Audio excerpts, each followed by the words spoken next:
बिस्मिल्लाहिर्रहमानिर्रहीम।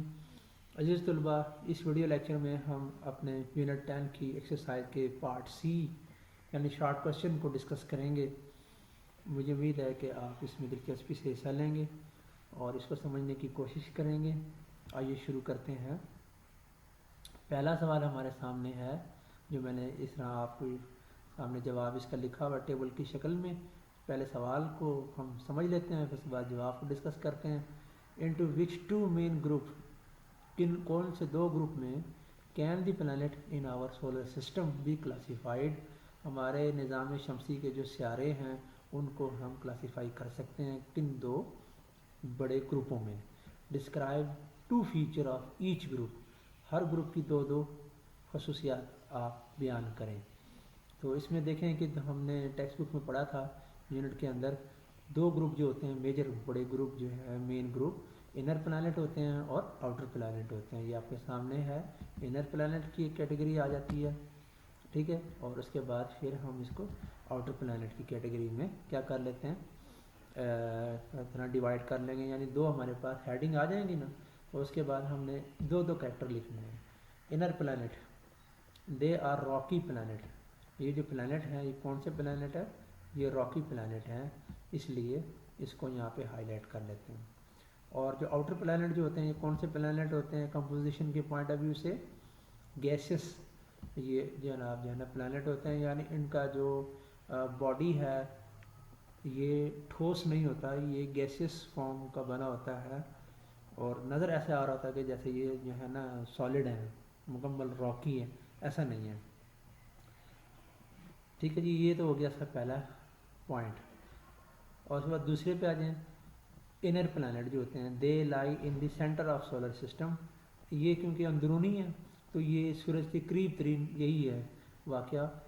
जो पहले चार प्लैनेट हैं इनर प्लैनेट, तो ये सूरज के तकरीबन सोलर सिस्टम के दरमियान में मरकज़ में वाक़ होते हैं। इन द सेंटर, असल में जो लफ्ज़ है वो इम्पोर्टेंट जो यहाँ पे हमने सेलेक्ट करना है वो सेंटर लिखना है। They lie in the centre of solar system. जब उसके बाद यहाँ देखें तो यहाँ पर जो है ना आउटर प्लैनेट में, आउटर रीजन जो सोलर सिस्टम का ये जो आउटर प्लैनेट है वहाँ पर मौजूद होते हैं, इसलिए यहाँ पे हम इसको भी कर लेंगे हाईलाइट। तो क्वेश्चन के मुताबिक तो हमने जो है ना फीचर बयान करनी थी वो हमने कर दी हैं, लेकिन मैंने आपकी सहूलत के लिए इसमें चार लिखी हैं कि कम से कम दो तो आप लाजमी लिखें और कोई एक एक्स्ट्रा लिख दें तो बहुत अच्छा होगा। फीचर जो इनकी है थर्ड, वो ये है इनर प्लैनेट की कि they are also called terrestrial planet. इनका जो एक और नाम होता है इनर प्लैनेट का वो होता है टेरेस्ट्रियल प्लैनेट, यानी खुश्की वाले सियारे, खुश्क सियारे। लैंड से मुतालिक इस लफ्ज़ को कहा जाता है, अर्जियाती कह लें आप, खुश्की वाले कह लें, टेरेस्ट्रियल, ये प्लैनेट होते हैं यहाँ पर। और जबकि आउटर प्लैनेट जो होते हैं they are also called gas giant, इनको हम गैस जाइंट का नाम देते हैं कि यानी गैस के बने हुए बड़े बड़े देव कामत किस्म के ये सियारे हैं। ठीक है, ये था third planet dear student. Then example दे देते हैं जी।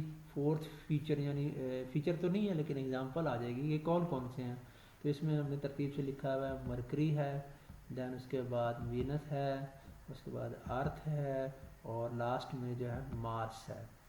जबकि इस तरफ देखें आउटर प्लैनेट में जुपिटर है, इसमें सैटर्न है और यूरेनस है और नेपच्यून। तो ये थे जनाब जो है ना कैटेगरिकल प्लैनेट की into two main group, inner planet and outer planet. उम्मीद है आपको ये कैटेगरी पसंद आई होगी फीचर के हवाले से। अच्छा, तो इसके बाद एक पॉइंट ज़रा जो है ना वो लिखा हुआ है कि सवाल, अलबत्ता ये वाला जो है ना स्टेटमेंट ये इसका मुतालिक नहीं है, इसलिए मैं डिलीट कर देता हूँ, ये गलती से यहाँ पे रह गया था जी। Question number 2, what is an asteroid. Asteroid क्या होता है? एस्टेरॉयड का मैंने पहले भी आपको अभी ट्रू फॉल में डिस्कस किया था, दोबारा से कर लेते हैं। उस वीडियो लेक्चर में भी किया था, दोबारा से डिफाइन जो हमने करना है उसको कर लेते हैं। An asteroid is a celestial rocky object, कि ये असल में ये अल्फाज आपने याद रखना है कि ये सेलेस्टियल यानी कि खलाई, रॉकी चट्टानी, मजबूत चट्टान का बना हुआ खलाई एक जिस्म है। ऑब्जेक्ट है विद राउंड और इरेगुलर शेप, जिसकी तकरीबन जो है ना वो बेकायदा या गोल शक्ल होती है। इट हैज़ वेरिएबल डायमीटर, इसका जो डायमीटर होता है वो भी याद रखना है आपने, वो क्या होता है, वेरिएबल होता है। वेरिएबल डायमीटर है इसका, ये मुख्तलिफ होता है मुख्तलिफ एस्टेरॉयड में। It revolve around the sun in its own orbit, सूर्य के गिर्द ये अपने ही महवर में गर्दिश करता है, अपने ही ऑर्बिट में ये जो है ना सूर्य के गिर्द गर्दिश करता है, जैसे कि प्लैनेट करते हैं या जनाब प्लैनेटॉइड कर रहे होते हैं, ठीक है। और ये जितने एस्टेरॉयड होते हैं ये एक ख़ास खित्ते में पाए जाते हैं खला के अंदर सोलर सिस्टम में, उन्हें हम कहते हैं एस्टेरॉयड बेल्ट, जो कि मार्स और जुपिटर के दरमियान है। ये भी याद रखें कि ये जो बेल्ट है ये दो प्लैनेट जो है, आखिरी प्लैनेट हमारा इनर मार्स हो जाएगा और जो है ना जुपिटर जो है इसके दरमियान ये मौजूद होता है। तो ये जनाब एस्टेरॉयड बेल्ट कहलाता है। ये थी जी डेफिनेशन इसकी, और इसको थोड़ा सा जो है ना मैं राइटिंग पॉइंट ऑफ व्यू से करेक्ट कर लेता हूँ, स्पेस आया हुआ था ताकि इसमें कुछ स्पेस रहे ना और ये गलत साबित ना हो। जी क्वेश्चन नंबर 3, डिस्क्राइब ए मेटेओरॉयड। मेटेओरॉयड के बारे में हमने जो है ना कुछ डिफाइन करना है और उसके कुछ करैक्टर लिख देने हैं जी। अब meteoroid is a fragment of rock. Meteoroid क्या होता है कि ये एक चट्टान का या आयरन का टुकड़ा होता है, ठीक है। Found in the solar system, निज़ाम शमसी में पाया जाने वाला ये चट्टान का या लोहे का बना हुआ एक टुकड़ा है, काफ़ी बड़ा साइज में। It has variable size from few mm two thousand of kilometre in diameter. हैरान कुन तौर पर इनका जो डायमीटर है वो कुछ मिलीमीटर से लेके, यानी कुछ छोटे छोटे कंकरियों से लेकर ये बड़े बड़े चट्टानों तक हो सकता है, कई किलोमीटर हज़ारों किलोमीटर के साइज़ के भी ये हो सकते हैं। देखें इनकी ये मतलब जो है ना खूबी है कि इतना वसी जो है ना डाइवर्सिटी इनकी है साइज़ के एतबार से डियर स्टूडेंट।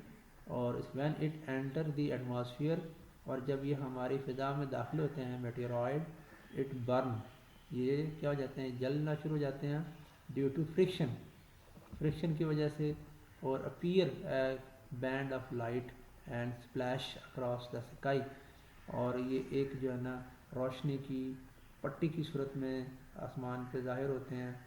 और इस तरह जनाब जो है ना वहाँ एक ऐसा लगता है कि रोशनी की एक जो है ना बहुत ज़्यादा किरण वो उमड़ आई है, और यूँ लगता है जैसे कि जनाब जो है ना वो आसमान से इनकी एक बारिश हो गई है। बाज़ का ये ग्रुप की शक्ल में आते हैं और कभी कभी सिंगल भी नज़र आते हैं, इसलिए हम इन्हें कहते हैं it is a falling star या शूटिंग स्टार का नाम भी इनको दिया जाता है। यानी कि ये कौन से गिरते हुए सितारा, टूटा हुआ सितारा जिसे हम कहते हैं ये हो सकता है, या शूटिंग स्टार जिसे हम कहते हैं कि जैसे जनाब जो है ना कोई गोला जो है ना वो जाए तेज़ी से, रॉकेट जाए, मिज़ाइल जाए, तो उसकी भी जो है ना एक निशानी आसमान पर नज़र आती है जाते हुए। तो इस तरह जनाब इसकी अपीयरेंस ज़ाहिर होती है, इसे हम कहते हैं ये शूटिंग स्टार है। तो ये था हमारा क्वेश्चन नंबर 3। अब हम चलते हैं जनाब क्वेश्चन नंबर 4 की तरफ। या ये सवाल भी जो है ना डिफ्रेंशिएट करने का सवाल है बेटा। इसमें आपने डिफ्रेंशिएट करना है प्लैनेट, ड्वार्फ प्लैनेट में और प्लैनेट में डिफरेंस करना है। उसी तरह हम करेंगे, इसको टेबल बना के हेडिंग दी हुई है, प्लैनेट की हेडिंग है और ड्वार्फ प्लैनेट की हेडिंग आपके सामने है। और इसमें भी कम अज़ कम आपको 2 पॉइंट तो लाजमी याद हो जाने चाहिए, अगर याद हो जाए तो बहुत अच्छा होगा, वेल एंड गुड। कि पहला पॉइंट आप देखें प्लैनेट के बारे में, they are spherical celestial object. जो प्लैनेट होते हैं वो गोल शक्ल के होते हैं, स्फेरिकल होते हैं, ठीक है जी। एक बात याद रखें इसमें। और खलाई अजसाम तो हैं, स्पेस में पाए जाते हैं, सेलेस्टियल ऑब्जेक्ट हैं which revolve around the sun in their own cleared orbit. ये अपने ही एक वज़ा कर दे कुदरत की तरफ से या कह लें कि मुतय्यन करदा जो इनके रास्ते हैं, सर्कुलर पाथ, उन्हें कहते हैं ऑर्बिट। उसमें ये जो है ना सारे सियारे गर्दिश कर रहे हैं सूरज की गिर्द, क्लियर्ड यानी कि जो है ना इनके ऑर्बिट होते हैं। इस लफ्ज़ को भी मैंने बोल्ड किया हुआ है तो हाईलाइट भी कर देता हूँ आपके सामने। अब आप आ जाएँ ड्वार्फ प्लैनेट में। ड्वार्फ प्लैनेट जो होते हैं जिनको प्लैनेटॉइड भी कहा जाता है, छोटे सियारे, यानी ड्वार्फ का मतलब तो साइज़ में छोटा होना होता है, किसी भी चीज़ का साइज़ छोटा हो उसे ड्वार्फ कहते हैं। तो they are spherical celestial object, ये भी स्फेरिकल हैं, ठीक है। इनमें दोनों में तो ये मुश्तरक हो गया, सेलेशियल ऑब्जेक्ट हैं which revolve around the sun in their own shared orbit. तो इनका जो ऑर्बिट होता है वो क्या होता है, वो शेयर्ड होता है, तो ड्वार्फ प्लैनेट का। जबकि प्लैनेट का ऑर्बिट जो होता है वो शेयर नहीं होता, अनशेयर्ड होता है, क्लियर्ड होता है। तो इसलिए जो इनमें वजह है फ़र्क करने की, उसी को हाईलाइट रहने देंगे, बाकी जो सिमिलैरिटी है उसको हम ख़त्म कर देंगे हाईलाइट से। ठीक है जी, ये था पहला पॉइंट जिसको हमने यहाँ पर डियर स्टूडेंट डिस्कस कर लिया। अब पॉइंट 2 है, प्लैनेट जो होते हैं they are much larger in size, इस साइज़ में लार्ज होते हैं प्लैनेट, जबकि जो प्लैनेटॉइड होते हैं या उस द्वार प्लैनेट वो स्मॉलर होते हैं साइज़ में। बहुत आसान है इस पॉइंट को याद करना। अच्छा जी, प्लैनेट के मून होते हैं, दे हैव मून और दे लैक मून, इनके मून नहीं होते, ठीक है जी, इनके मून नहीं है और इनके हैं। जैसे हमारी ज़मीन है अर्थ, इसका एक सिंगल मून है, इस तरह। 4 पॉइंट पे आ जाएंगे, they do not share their orbit with the other outer space object. Planet की खूबी ये होती है कि ये अपने ऑर्बिट जो होते हैं दूसरे जो खलाई ऑब्जेक्ट हैं, स्पेस ऑब्जेक्ट, उनके साथ शेयर नहीं करते अपने ऑर्बिट को, डू नॉट शेयर असल में, ठीक है जी, शेयरिंग नहीं है, एक बात याद रखिए। तो इसलिए इसको लफ्ज़ को यहाँ पे हाईलाइट किया गया है, डू नॉट, जबकि यहाँ पर ये शेयर करते हैं। जो ड्वार्फ प्लैनेट होते हैं ना, ये अपने ऑर्बिट को, यहाँ पहले पॉइंट में भी आया हुआ है, इसमें आप देखें शेयर है, और यहाँ भी लफ्ज़ ये आया हुआ है शेयर में, ठीक है जी। तो ये शेयरिंग जो है इनके ऑर्बिट की दूसरे सेलेशियल ऑब्जेक्ट के साथ, स्पेस ऑब्जेक्ट के साथ। Point number 5, they are 18 number planet जो हैं सोलर सिस्टम में 2006 की क्राइटेरिया के मुताबिक जब से प्लूटो को निकाला गया है तब से ये इनकी तादाद कितनी है, 8 है, ठीक है, प्लैनेट की। और इनकी जो है ना अब तक जो डिस्कवरीज हो चुकी हैं बाई स्पेस इन्वेस्टिगेटिंग एजेंसी जैसे नासा है, ठीक है, अमरीकी खलाई तहकीकी इदारा, उसके मुताबिक इनकी तादाद 5 है ड्वार्फ प्लैनेट की, और प्लैनेट 8 है।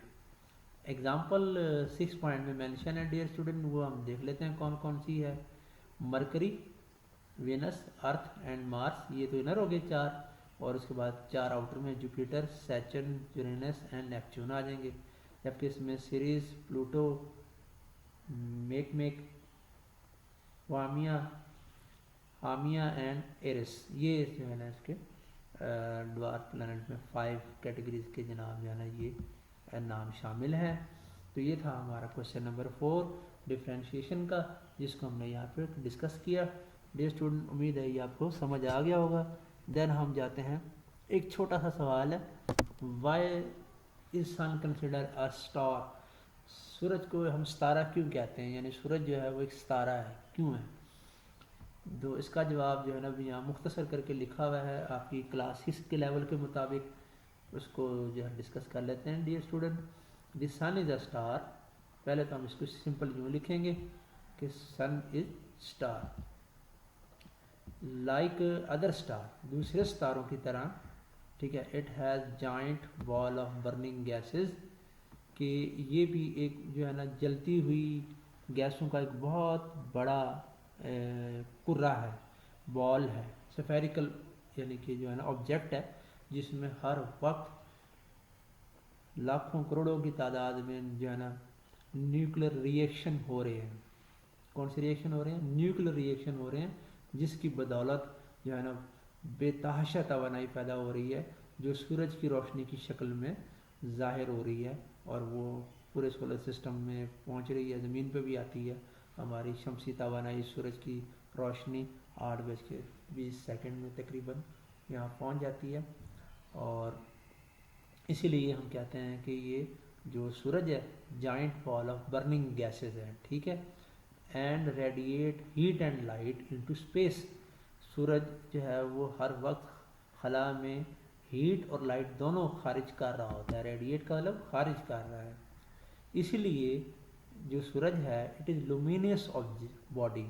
सूरज कौन सा बॉडी है? लुमिनियस बॉडी है, यानी कि ये मुनव्वर, नूर से भरा हुआ, रोशनी से भरा हुआ जिस्म है। इसम कहते हैं मुनव्वर जिस्म, मुनव्वर अजसाम स्टार को कहा जाता है। तो ये मुनव्वर बॉडी है जी, ठीक है। The sun is centre of our solar system, इसलिए हमारे सोलर सिस्टम का ये सेंटर भी है।